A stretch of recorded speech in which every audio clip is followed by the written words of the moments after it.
BNR gold and diamonds తరుగు తక్కువ బంగారం ఎక్కువ. ఇప్పుడు మన వైజాగ్ లో జూలై 24న గ్రాండ్ ఓపెనింగ్.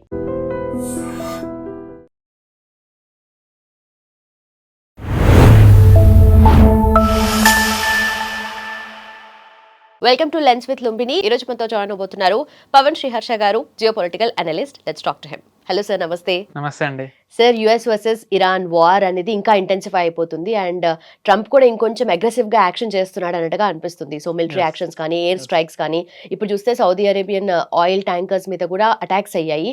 సో హూతీస్ కూడా దీంట్లోకి ఎంటర్ అయిపోయారు. సో ఎలా ఇంటెన్సిఫై అవుతుంది వార్? అంటే నిజంగానే ఇప్పుడు ఐరనీ ఏంటంటే, మనం ఇది స్టార్ట్ అయినప్పుడు February 20th US Israel versus Iran, కానీ ఇప్పుడు చూసుకున్నట్టయితే యుఎస్ గల్ఫ్ వర్సెస్ ఇరాన్ కింద మరి ఇజ్రాయెల్ అసలు ఇజ్రాయెల్ ఎక్కడా లేదు ఇందులో.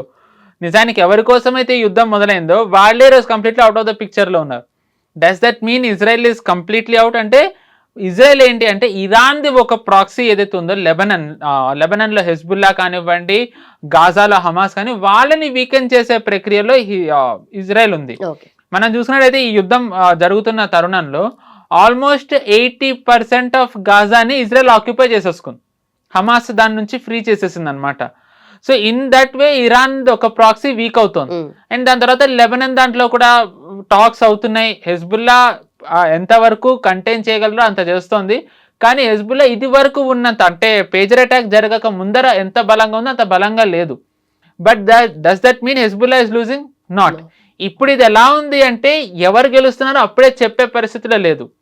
ఎందుకంటే యుఎస్ అవునన్నా కాదని it is still a super power, but it is on the verge of decline.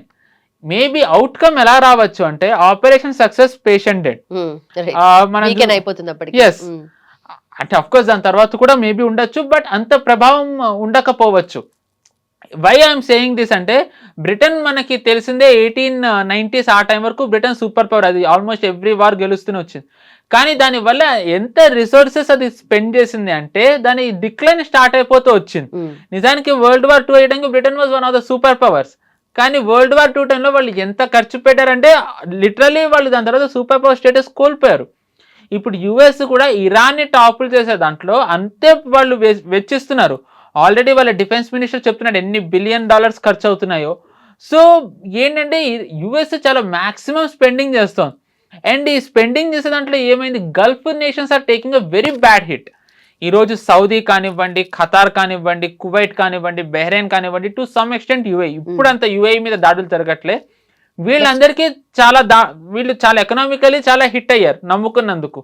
And ఇక్కడ ఉన్న యుఎస్ ఎయిర్ డిఫెన్స్లు కానివ్వండి, ఫైటర్ జెట్స్, ఇవన్నీ కూడా డ్యామేజ్ అయ్యాయి. On the other hand is Iran doing good అంటే నో. ఇరాన్ కి కూడా ఏవైతే కీ సెంటర్స్ ఉంటాయో వీళ్ళ డిఫెన్సివ్ కానివ్వండి, మ్యానుఫ్యాక్చరింగ్, న్యూక్లియర్, వాటి మీద కూడా చాలా డ్యామేజ్ జరిగింది. అండ్ ఇక్కడ ఉన్న దాంట్లో మినీ రెజిమ్ చేంజ్ ఆబ్వియస్లీ ఎవరు అవునన్నా కాదన్నా యుఎస్ చేయడంలో సక్సెస్ అయింది. ఎందుకంటే అంటే చాలా మంది ఏమంటారంటే ఇరాన్ కంప్లీట్లీ గెలిచేసిందని అంటారు. But if you look at the bigger picture అండి, when Khomeini was alive till February 20th he was a supreme leader. కానీ అతని కింద ఎవరు ఉంటారు, గార్డియన్ ఆఫ్ కౌన్సిల్స్, అంటే ఇస్లామిక్ స్కాలర్స్, వాళ్ళ కింద IRGC. ఈ రోజు మనకి ముస్తాబా ఉన్నాడా లేదో తెలియదు. గార్డియన్ ఆఫ్ కౌన్సిల్స్, భగవాన్ జానే, అసలు వాళ్ళు ఎవరూ లేరు. ఈ రోజు షార్ట్ కాలర్స్ ఎవరైపోయారు, IRGC అయ్యారు. అండ్ ఈ IRGC రావడం వల్ల డెమోక్రటికల్ ఎవరైతే ఉంటారో, అంటే ఫేక్ డెమోక్రసీ, అఫ్ కోర్స్ అక్కడ ఎవరైతే వీళ్ళు ఇన్స్టాల్ చేయాలనుకుంటున్నారో వాళ్ళే, బట్ వాళ్ళైనా ఇప్పుడు పెజెష్కియాన్ కానివ్వండి, అబ్బాస్ అరాక్చి కానివ్వండి, ఇప్పుడు వీళ్ళకి ఎవరైతే వీళ్ళు ఫేస్ ఉన్నారో వీళ్ళకి IRGCకి మధ్య గొడవ అవుతుంది. అంటే ఇంటర్నల్ క్లాష్ మొదలైంది. సో ఇప్పుడు ప్రాబ్లం ఏమైందంటే ఇరాన్లో 36 ప్రావిన్సెస్ ఉన్నాయి, ఐ థింక్ అరౌండ్ 30 అలా ఉన్నాయి. ఈ వారు మొదలైన వెంటనే IRGC ఏం చేసిందంటే వాళ్ళది మొత్తం కూడా, వాళ్ళది ఒక యాక్ట్ ఉంది, వాళ్ళది ఒక రూల్, వాళ్ళని వారు మొత్తం సపరేట్ చేసేసుకున్నారు. అంటే ఏంటంటే ఒక సుప్రీం IRGC లీడర్ ఎవరు ఉండరు, ఇంకా ఏ ప్రావిన్స్ కి తగ్గట్టు వాళ్ళే డెసిషన్స్ తీసుకోవచ్చు. ఓకే. సో ఇప్పుడు ఇమాజిన్ ఇరాన్ లో 36 ప్రావిన్స్లు ఉన్నాయనుకోండి, 35 ప్రావిన్స్ని యుఎస్ టేక్ ఓవర్ చేసేసింది, ఇన్వైట్ చేసేసింది. ఒకవేళ చేస్తే ఆ ఒక్క ప్రావిన్స్ వాళ్ళని వాళ్ళు పోరాడుతూనే ఉండొచ్చు. సో అంటే ఏంటి, ఇప్పుడు IRGCలో షార్ట్ కాలర్ ఎవరిని పెట్టినా కింద వరకు వాళ్ళు వాళ్ళ మాట వింటున్నారో లేదో తెలియదు, ఎవరిది వాళ్ళే చేసుకుంటూ వెళ్తున్నారు. అందుకే మీరు చూసుకున్నట్టయితే ట్యాంకర్ల మీద దాడులు జరగకూడదని పెజెష్కియాన్ కానీ, అబ్బాస్ అరాక్చి, గలీబాఫ్ చెప్తే ట్యాంకర్ల మీద స్టేట్ ఆఫ్ హార్మోజ్ జరుగుతున్నాయి. అంటే క్లియర్లీ ఒక రిఫ్ట్ అయితే ఉంది. అది ఈ అచీవ్ చేయడంలో యుఎస్ ఇజ్రాయెల్ సక్సెస్ అయ్యాయి. బట్ అగైన్ నేను చెప్పినట్టుగా వాట్ కాస్ట్ అన్నట్టయితే గనక US the. But down the line మనం చూసుకున్నట్టయితే ఇది ఇలాగే కంటిన్యూ అయినట్టయితే యుఎస్ డిక్లైన్ అవుతుందా లేదా పక్కన పెడితే ఇరాన్ ఇంతకాలం లాంగ్ రన్ లో ఉండడం చాలా కష్టం. ఎందుకంటే ఇరాన్ కి ఇంత బ్యాకప్ ఇచ్చేంత శక్తులు లేవు. చైనా బిహైండ్ ద సీన్స్ మహా అయితే ఇంటెలిజెన్స్ ఇవ్వగలుగుతుంది కానీ వెపన్స్ ఇచ్చే ధైర్యం చేయదు. రష్యా వాళ్ళని వాళ్ళే కాపాడుకునే పరిస్థితులు లేరు. సో ఇరాన్కి ఏంటి అంటే ఆర్టిలరీ కానివ్వండి, అమ్యునిషన్ కానివ్వండి, వాళ్ళది ఏదైతే స్టాక్ పైల్ అంటారో అది అన్లిమిటెడ్ కాదు, అన్లైక్ యుఎస్. సో ఏంటంటే వాళ్ళు ఎంతకాలం వీళ్ళు దీన్ని సర్వైవ్ అవుతారు అనే దాని మీద ఆధారపడి ఉంటుంది. But at the end of the day regime change, mini regime change అయింది. మేబీ ఓవరాల్ రెజ్యూమ్ చేంజ్ కూడా డౌన్ ద లైన్ అయ్యే అవకాశాలు ఉన్నాయి, irrespective whether US stays super power or declining power or complete decline. But ఈ మొత్తం సినారియోలో the biggest winner ఎవరు అంటే it is not US, it is definitely not Gulf, ఖచ్చితంగా ఇరాన్ కాదు, ఇజ్రాయెల్. ఎందుకంటే గ్రేటర్ ఇజ్రాయెల్ అనే లక్ష్యం ఏదైతే ఉందో వాళ్ళు ఆల్రెడీ సిరియాలోకి వెళ్ళారు, వాళ్ళు మెల్లమెల్లగా పెట్టుకుంటూ వెళ్తున్నారు. వెస్ట్ బ్యాంక్ లో ఎక్కడైతే పాలస్తీనియన్స్ ఉంటారో అక్కడ వీళ్ళు జ్యూస్ కోసం ఇల్లు కట్టిస్తున్నారు. గాజాని 80% ఆక్యుపై చేసేసుకున్నారు. లెబనన్ లోకి సదరన్ లెబనన్ వీళ్ళు మళ్ళీ ఆక్యుపై చేసుకునే దిశగా ఉన్నారు. పార్ట్స్ వాళ్ళు ఆక్యుపై చేసుకున్నారు. అంటే వాళ్ళు ఏదైతే చెయ్యాలి అనుకున్నారో maybe they may have taken a hit, కానీ వాళ్ళు అది అచీవ్ చేస్తున్నారు రైట్ టైంలో. ఎస్, వాళ్ళు అది అచీవ్ చేస్తున్నారు. సో ఎవరు అవునన్నా కాదన్నా బిగ్గర్ పిక్చర్ లో చూసుకుంటే ఇట్ వాజ్ అంటే ఇరాన్ కి ఐ థింక్ నేను గతంలో చెప్పాను, ఇజ్రాయెల్ ఇంటెన్షన్ వేరు, యుఎస్ ఇంటెన్షన్ వేరు. US wants a puppet regime in Iran, ఎందుకంటే వాళ్ళ ఆయిల్ రిజర్వ్స్ ఉన్నాయి కాబట్టి ఆయిల్ యుఎస్ అండర్ లో ఉండాలని. But when it comes to ఇజ్రాయెల్కి ఏంటి అంటే ఈ ఇస్లామిక్ రెజిమ్ ఏదైతే ఉందో ఇది ఉండకూడదు. సో ఇద్దరు ఇంటెన్షన్ వేరు. ఎందుకు అంటే ఇమాజిన్ రేపు ముస్తాబా వెళ్ళి నేను ఆయిల్ నీకు ఇచ్చేసాను, I'm ready to be your vassal అని అంటే యుఎస్ హ్యాపీగా ఒప్పేసుకుంటుంది. కానీ వీళ్ళు మరి ఇజ్రాయెల్ తోని ఎలా ఉంటారు అనే ఈక్వేషన్ అది ఒక తేడా, అది మళ్ళీ ఒక క్వశ్చన్ మార్క్. సో ఇద్దరి ఇంటెన్షన్స్ వేరు, ఇద్దరి లక్ష్యాలు వేరు. ఎవరి లక్ష్యం నిజానికి అంతిమంగా చేరుకుంటుంది అనేది ఐ థింక్ కాలమే చెప్పాలి.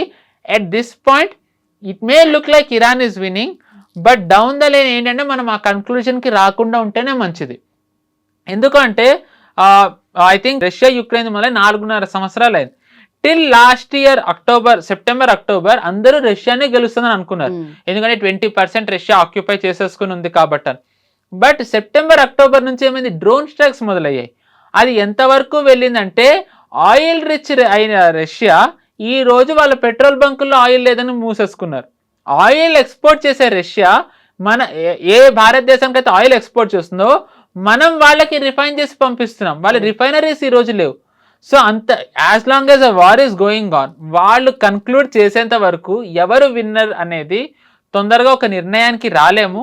సో అందుకే అన్న ఎట్ దిస్ పాయింట్ ఇంకా విన్నర్ ఎవరు డిసైడ్ అవ్వలేదు. But mini regime change has happened at this point. Israel వాళ్ళు మినీ అచీవ్ వాళ్ళు చేశారు, యుఎస్ అచీవ్ చేయలేదు ఇంకా.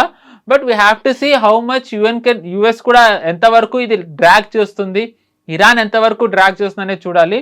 బట్ ఒకవేళ డెస్పరేట్ అయినట్టయితే ఇది ఇంకా ఎస్కలేట్ అయ్యే ప్రమాదం కూడా ఉంది. లెట్స్ హోప్ అక్కడి వరకు రాకుండానే వైలెన్స్ జరిగింది, పీస్ఫుల్ అవుతుందని అనలేము.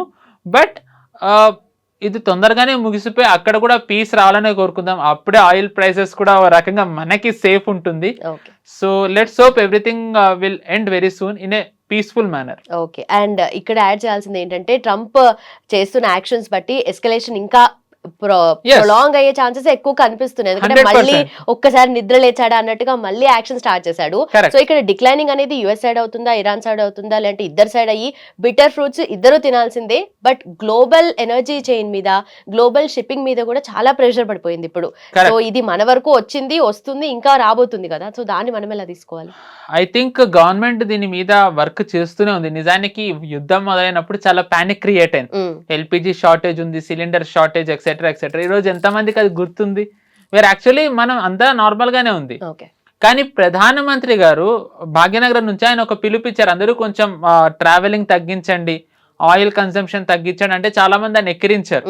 బట్ అది నిజంగా ఎంత వరకు సక్సెస్ అయింది అంటే రీసెంట్లీ గవర్నమెంట్ ఇచ్చిన డేటాలో ఎడిబుల్ ఆయిల్ ఇంపోర్ట్ మనకి తగ్గింది. ఓకే. జనాలు నిజంగానే తగ్గించుకున్నారు. అఫ్ కోర్స్ ఒక్క ఇంట్లో తగ్గదు, it is on long scale. నిజానికి అది వర్కౌట్ అయింది, ప్రధానమంత్రి గారు చెప్పింది. మేబీ మనకి దానివల్ల ఈ క్రైసిస్ ఒకవేళ ఎక్స్టెండ్ అయినా దాని ప్రభావం అంతగా పడే అవకాశం మన మీద ఉండకపోవచ్చు. రైట్. ఎందుకంటే మనకి ఈరోజు UAE is in a safe spot. UAE నుంచి మనకు వస్తూనే ఉంది. దాని తర్వాత నిన్న మనం మాట్లాడుకునే టైంకి ఐ థింక్ అజిత్ దోవల్ గారు ఇంకా సౌదీలోనే ఉన్నారు. సో సౌదీ నుంచి మనకి రావచ్చు, ఎందుకంటే Saudi is very badly hit కాబట్టి they desperately need money. So అది రావాలంటే సౌదీ ఆయిల్ ఒక్కటే వాళ్ళ మెయిన్ సోర్స్. సో ఆయిల్ తీసుకోవాలి, maybe via UAE and through Oman వాళ్ళు మనకు ఆయిల్ ఇవ్వచ్చు. సో వాళ్ళ క్రైసిస్ ని మనం అడ్వాంటేజ్ గా తీసుకోవచ్చు. ఎలా అయితే రష్యాలో ఒకప్పుడు ఎక్స్పెన్సివ్ ఆయిల్ డిస్కౌంటెడ్ ప్రైస్ కి మనకు వచ్చిందో మేబీ సౌదీ అలా ఇవ్వచ్చు. ఒమాన్ నుంచి మనకు ఎనర్జీ వస్తూనే ఉంది. సో వీఆర్ అంటే మనం అంత ప్యానిక్ అవ్వకర్లేదు. That doesn't mean everything is fine. As per this moment government is taking very good care of our necessities. Okay, మనతో అన్ని అలైస్ కూడా ప్రాపర్ గా మెయింటైన్ చేస్తున్నాం. అండ్ రష్యా మనకు ఉండనే ఉంది, అర్జెంటీనా నుంచి మనకు వస్తుంది, సౌత్ అమెరికా నుంచి కూడా మనం తీసుకుంటున్నాం, ఆఫ్రికా నుంచి తీసుకుంటున్నాం. ఆస్ట్రేలియాకి ఇటీవల ప్రధానమంత్రి గారు వెళ్ళారు, ఎల్ఎన్జి సప్లైస్ వాళ్ళు కూడా మనకి ఇస్తున్నారు. నార్వే వెళ్ళారు ఆయన, అక్కడ నుంచి కూడా మనకు వస్తుంది.